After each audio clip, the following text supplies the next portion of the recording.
प्रिय विद्यार्थियों, मैं डॉक्टर कुलदीप फड़िया, सह आचार्य राजनीति विज्ञान, राजकीय मीरा कन्या महाविद्यालय उदयपुर। आज हम एमए उत्तरार्ध के पेपर 9th B के अंतर्गत पहले यूनिट में दिए गए अध्याय कौटिल्य को पढ़ेंगे और कौटिल्य के अंतर्गत हमारे अध्ययन का आज का मूल क्षेत्र होगा कौटिल्य द्वारा प्रतिपादित विदेश संबंधों की नीति, अथवा इसे जो उनके शब्दों में उनके प्रसिद्ध ग्रंथ अर्थशास्त्र में कहा गया है परराष्ट्र नीति। चंद्रगुप्त मौर्य का शासनकाल भारतीय इतिहास का स्वर्ण युग माना जाता है। इसके संस्थापक और निर्माता आचार्य कौटिल्य थे, जो अपनी कूटनीति के लिए विश्व विख्यात हैं। सिकंदर के विश्व विजय का स्वप्न उन्होंने भंग कर दिया था, भारत में उसके पांव नहीं जमने दिए और सेल्यूकस को संधि करनी पड़ी। सम्राट चंद्रगुप्त एक विशाल साम्राज्य के नायक बने, जिसकी सीमाएं हजारों वर्ष बाद स्थापित मुगल और ब्रिटिश साम्राज्य से भी बड़ी थी। चंद्रगुप्त मौर्य के पुत्र बिंदुसार और उनके पुत्र अशोक भी लोकप्रिय सम्राट बने। आचार्य विष्णुगुप्त की परिकल्पना में विजय की कामना लेकर बढ़ते हुए राजा को उन्होंने विजिगीषु की संज्ञा दी है। वह एक ऐसा सशक्त शासक होता है जो अपनी सीमाओं की सुरक्षा में सक्षम होता है और उसके साथ ही अपने साम्राज्य का विस्तार करने का निरंतर प्रयास करता है।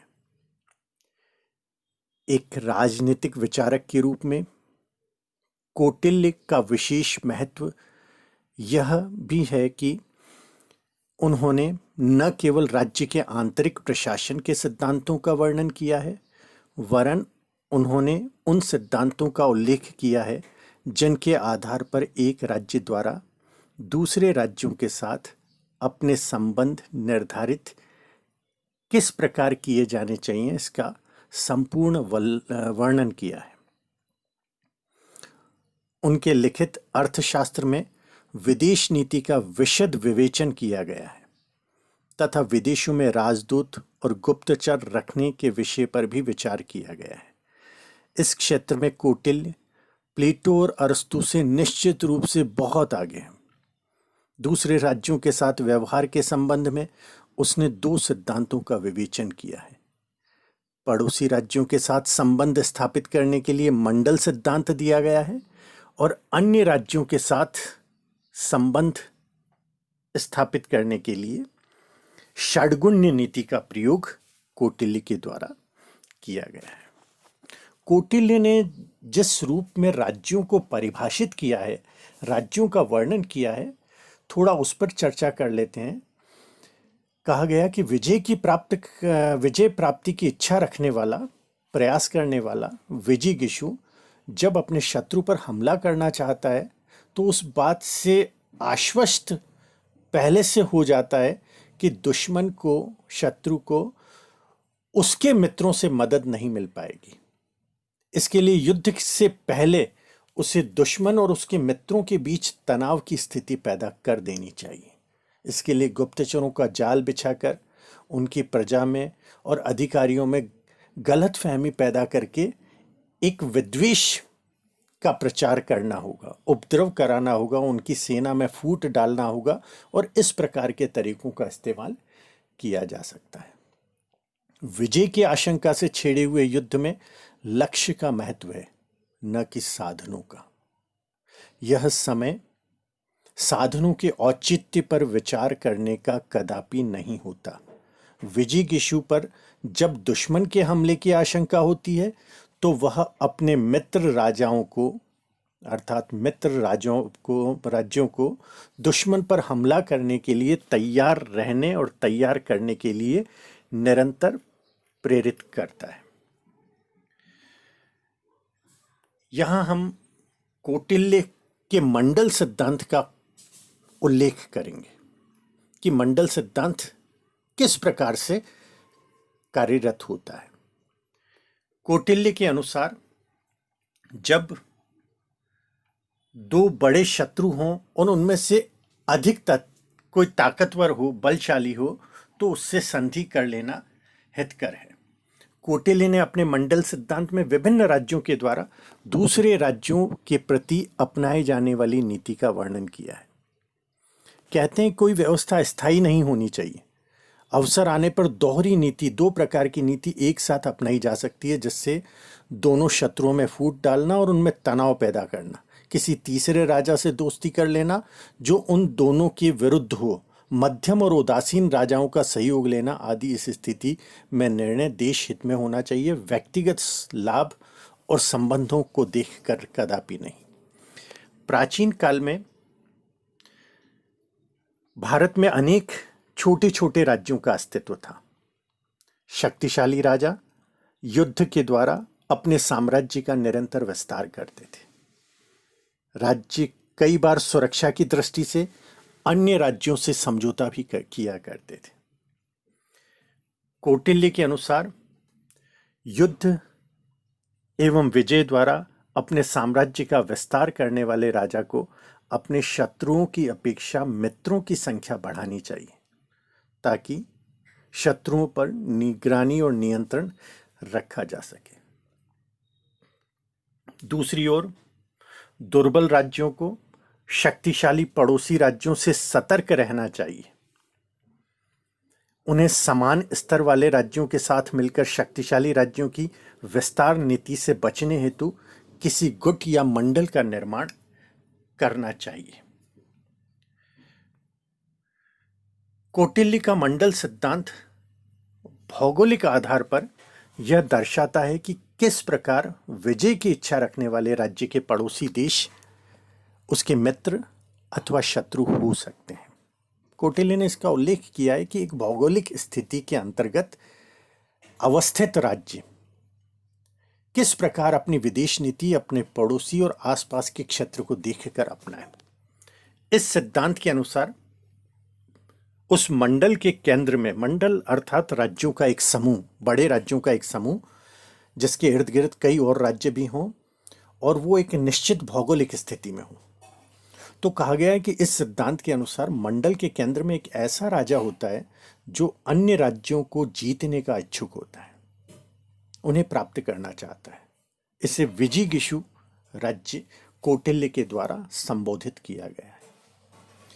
विजिगीषु के मार्ग में आने वाला सबसे पहला राज्य अरि राज्य होता है, अर्थात शत्रु से लगा हुआ राज्य होता है। एक अन्य राज्य शत्रु का शत्रु होता है, अतः वह विजिगीषु का मित्र होता है। कौटिल्य ने मध्यम व उदासीन राज्यों का भी वर्णन किया है, जो सामर्थ्य होते हुए भी इस प्रकार की रणनीति में भाग नहीं लेते। कौटिल्य का यह सिद्धांत यथार्थवाद पर आधारित है, जो युद्धों को अंतर्राष्ट्रीय संबंधों की वास्तविकता मानकर संधि एवं समझौते के द्वारा शक्ति संतुलन बनाने पर बल देता है। कौटिल्य ने जिस प्रकार से अपने मंडल सिद्धांत का वर्णन किया है, उसी प्रकार एक ऐसी स्थिति, एक ऐसी नीति को सुझाया है जिसे षड्गुण्य नीति कहा गया है। षड्गुण्य संस्कृत का शब्द है जिसका अर्थ होता है 6 गुण, अर्थात 6 गुणों वाली विदेश नीति।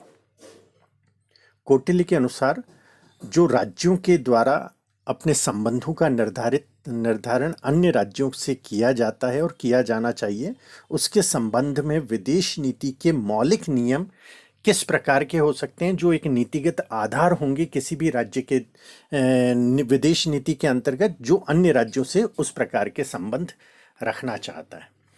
कौटिल्य ने राज्य के परराष्ट्र संबंधों के लिए षड्गुण्य नीति सुझाई है, जिसमें सुझाव दिया गया है कि एक राज्य को अन्य राज्यों के साथ अपने संबंध किस परिस्थिति में कैसा रखना चाहिए, इसका उल्लेख किया है। उन्होंने परराष्ट्र या अंतर्राष्ट्रीय संबंधों को नियोजित करने के लिए 6 सूत्र बताए हैं अपनी षड्गुण्य नीति के अंतर्गत, जिसमें पहला नियम बताया गया है संधि। संधि का अभिप्राय है कि शांति बनाए रखने हेतु समतुल्य अर्थात एक जैसे या अधिक शक्तिशाली राजाओं के साथ एक संधि की जा सकती है। आत्मरक्षा की दृष्टि से शत्रु से भी संधि की जा सकती है, कारण परंतु इसका लक्ष्य शत्रु को कालांतर में अर्थात लंबे समय में दीर्घकालीन उद्देश्य इसका यह होना चाहिए कि शत्रु को निर्बल बनाया जाना सुनिश्चित किया जा सके। दूसरा सूत्र बताया गया है विग्रह। विग्रह का अर्थ होता है युद्ध की नीति। इसमें दो देशों के बीच संबंधों को समाप्त करते हुए औपचारिक संबंधों को समाप्त किया जाकर एक ऐसी नीति का प्रचलन किया जाता है जिसमें दो देशों के बीच संबंध समाप्त हो जाते हैं और उनके बीच में तनाव भरे युद्ध के लिए प्रेरित करने वाले संबंधों का निर्माण हो जाता है, अर्थात शत्रुतापूर्ण संबंध इसके लिए लगातार निश्चित हो जाते हैं। तीसरी नीति बताई गई है यान। यान का अर्थ होता है वास्तविक आक्रमण। एक देश के द्वारा अन्य सभी साधनों के कमजोर हो जाने के कारण, निरर्थक हो जाने के कारण एक राज्य को यान पर आधारित नीति का निर्माण करना चाहिए, अर्थात उसे शत्रु राज्य पर आक्रमण कर देना चाहिए। इस नीति के बारे में कौटिल्य का मानना था कि यान का प्रयोग परराष्ट्र नीति में तभी अपनाया जाना चाहिए जब अन्य सारे साधन प्रयोग करने के बाद यह सुनिश्चित किया जा सका हो कि वे सभी निष्फल हो चुके हैं। चौथा साधन बताया गया है आसन अथवा मौन रहना या तटस्थता की नीति। यह एक ऐसी स्थिति है जिसे किसी एक निश्चित राज्य के द्वारा तब अपनाया जाता है जब दो या दो से अधिक राज्यों के बीच में युद्ध हो रहा हो और कोई एक निश्चित राज्य अपने विभिन्न प्रयोजनों से, अपनी भौगोलिक अवस्था के कारण एवं अपनी राष्ट्र निर्माण और राष्ट्रीय हितों के अनुकूल उस युद्ध में भाग न लेना चाहे। ऐसी स्थिति में उन दो राज्यों या दो से अधिक राज्यों के बीच में युद्ध की स्थिति के अंतर्गत वह राज्य अपने आप को मौन के रूप में अर्थात तटस्थ स्थिति के रूप में स्थापित करने की पूर्ण चेष्टा करता है और किसी भी रूप में प्रत्यक्ष अथवा अप्रत्यक्ष रूप से उस युद्ध और उस शत्रुता भरे वातावरण का हिस्सा नहीं बनता। पांचवा सूत्र विदेश नीति का कौटिल्य के द्वारा बताया गया है संश्रय, अर्थात दूसरे के आश्रय में खुद को समर्पित करना। कौटिल्य के द्वारा अर्थशास्त्र में राजा के लिए यह कहा गया है कि यदि राजा अपने सभी संसाधनों के साथ निर्बल हो जाए, उस पर यह स्थिति हो कि अन्य राज्य उस राज्य पर अपना अधिकार करने के लिए आतुर हो और राज्य अपना बचाव न कर पाए तो उस राजा को संश्रय नीति का प्रयोग करते हुए किसी अन्य शक्तिशाली और मित्र राज्य के शरण में चले जाना चाहिए। संश्रय का अर्थ होता है किसी दूसरे के आश्रय में स्वयं को समर्पित कर लेना अथवा शरणागत हो जाना। इसके लिए अंतिम उपाय बताया गया द्वेधी भाव, अर्थात द्वेधी भाव की नीति, जिसका पूर्ण अर्थ होता है दो नीतियों का एक साथ प्रयोग। इस नीति के अंतर्गत कौटिल्य के अनुसार परिस्थिति को देखते हुए यह निर्णय किया जाता है कि किसी एक देश के साथ विग्रह और यान की नीति अपनाई जा रही हो और दूसरे राज्य के साथ संधि की नीति, अर्थात दो नीतियों का एक साथ प्रयोग एक ही स्थान पर अथवा विभिन्न स्थानों पर राजा के द्वारा किया जाना चाहिए, जो कि उसकी गुप्तचर व्यवस्था, उसके राजदूतों और उसके मंत्रिमंडल के समस्त सदस्यों के सहमति से इस प्रकार का निर्णय लिया जाना चाहिए। इन सभी के साथ साथ कौटिल्य के द्वारा अपने राज्य की उन्नति के लिए परराष्ट्र संबंधों के उचित निर्धारण के लिए एक विशद गुप्तचर व्यवस्था का वर्णन किया है, जिसमें उन्होंने 9 प्रकार के गुप्तचर और उनके संगठन की संपूर्ण व्यवस्था राज्य के अंतर्गत स्थापित करने का उल्लेख किया है। कौटिल्य ने अपनी परराष्ट्र नीति का वर्णन करते हुए विदेश नीति में एक राजा के द्वारा किए जाने वाले आचरण के 4 सिद्धांतों को निरूपित किया है। वे सिद्धांत किस प्रकार होंगे और किस प्रकार वे राज्य के हितों का वर्धन करेंगे, इसका पूर्ण उल्लेख एवं वर्णन कौटिल्य के द्वारा अपनी पुस्तक अर्थशास्त्र में सुनिश्चित किया गया है। कौटिल्य ने राज्य की विदेश नीति के संदर्भ में कूटनीति के 4 सिद्धांतों साम, दाम, दंड तथा भेद का वर्णन किया है। साम का अर्थ कहा गया है समझाना, बुझाना और प्रेरित करना।